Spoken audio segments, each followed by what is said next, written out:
This is Dan Wickwire here.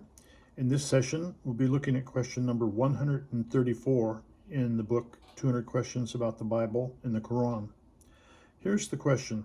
Is it forbidden for a believer to drink wine? The answer is no in the Bible, but yes in the Qur'an. In Islam, drinking wine or alcoholic beverages is something that is considered to be haram. That means it's forbidden. I'll read a couple of verses that show this in the Quran. Baqarah 2:219. They ask you about drinking and gambling. Say, there is great harm in both. So it's something that is considered to be forbidden or haram. Maide 5:90 and 91. O you who believe, intoxicants and gambling and stones and divining arrows are only an infamy of Satan's handiwork. Leave them aside, in order that you may succeed. Satan seeks only to cast among you enmity and hatred by means of strong drink and gambling, and to turn you from remembrance of Allah and from his worship. Will you not then abstain? So it's expected that a Muslim will abstain from alcohol. It's something that is considered haram or forbidden. When we look at the Bible, we see a different picture. Now, drinking and wine, these terms are mentioned 242 times in the Bible. And yet, we see in the Bible that it's not something that is absolutely forbidden.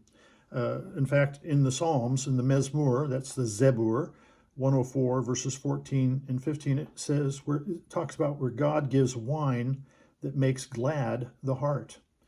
We see the same sort of thing mentioned in the book of Genesis, chapter 27, where Isaac said to Jacob, please come near.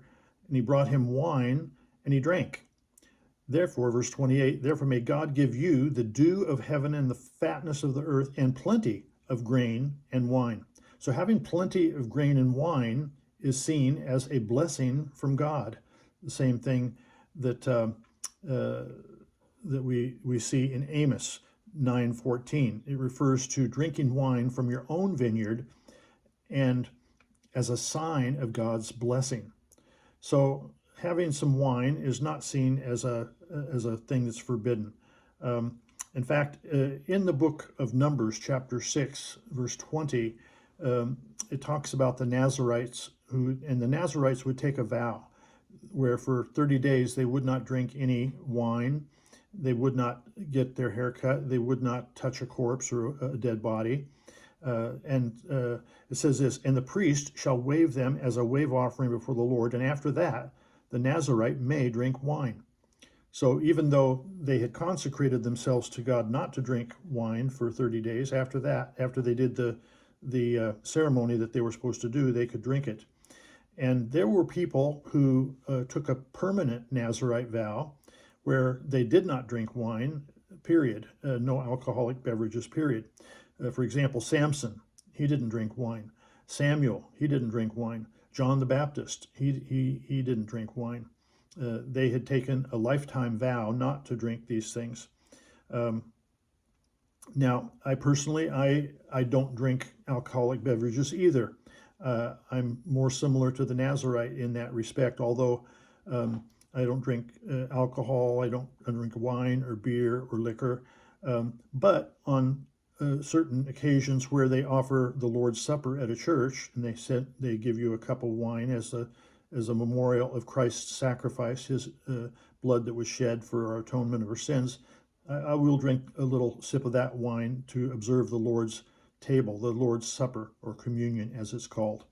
But when we look at the New Testament, it says concerning Jesus, Luke chapter 7, verse 34 and 35, it says, the Son of Man has come eating and drinking, and you say, look, a glutton and a winebibber, and a friend of tax collectors and sinners. But wisdom is justified of all her children. So Jesus very definitely did drink wine, and he drank it with other people. But in John chapter 2, not only did he drink wine, he made wine, and he gave it out at a wedding. This was his first miracle that he ever did. It was in Cana of Galilee. And in John chapter 2, it says this: Now both Jesus and his disciples were invited to the wedding. And when they ran out of wine, the mother of Jesus said to him, They have no wine. Verse 7, Jesus said to them, Fill the water pots with water, and they filled them up to the brim. And he said to them, Draw some out now, and take it to the master of the feast. And they took it, and when the master of the feast had tasted the water that was made wine, and he did not know where it came from, but the servants who had drawn the water, the master of the servant feast called the bridegroom, You have kept the good wine until now. This beginning of signs Jesus did in Cana of Galilee and manifested his glory, and his disciples believed in him. So this is the very first miracle that Jesus ever did while he was on the earth. And because of this, his disciples believed he did this large miracle of changing the water into wine. 1 Timothy chapter 5, verse 23 says, No longer drink only water, but use a little wine for your stomach's sake and your frequent infirmities. So it's actually advised to take a little bit of wine now and then for your infirmities. Now, what is forbidden in the Bible, and that is getting drunk. For example, in Ephesians, in the Injil, Ephesians 5:18 says, Do not get drunk with wine, for that is debauchery, but be filled with the Spirit. Yeah, being filled with the Spirit is something very different from drinking wine. And it's advised to be filled with the Spirit. So we see that it's accepted in the Bible, but being drunk, that is something that is forbidden. If you look at the book of Proverbs, chapter 23, reading from verse 29 onward, it says this: Who hath woe? Who hath sorrow? Who hath contentions? Who hath babbling? Who hath wounds without cause? Who hath redness of eyes? They that tarry long at the wine, they that go and seek mixed wine. Look not thou upon the wine when it is red, when it giveth its color in the cup, when it moveth itself aright. At the last it biteth like a serpent, and stingeth like an adder. Thine eyes shall behold strange women, thine heart shall utter perverse things. Yea, thou shalt be as he that lieth down in the midst of the sea, or as he that lieth upon the top of a mast.